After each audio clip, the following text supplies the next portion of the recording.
guys, good morning.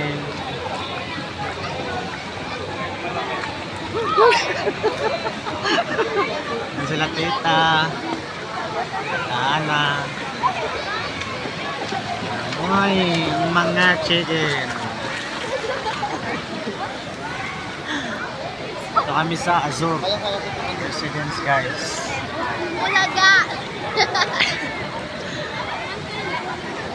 Ganda ng lugar guys. Wala.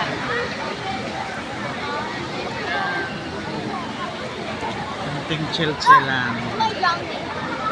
Bukas may trabaho na.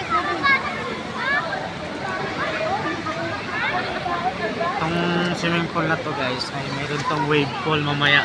Siguro mga 9:30. Daming naligo guys oh.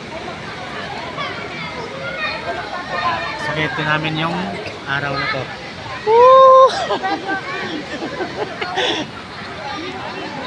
Guys, sobrang ganda. Be, pindutin mo. Basa yung kamay ko. Ha?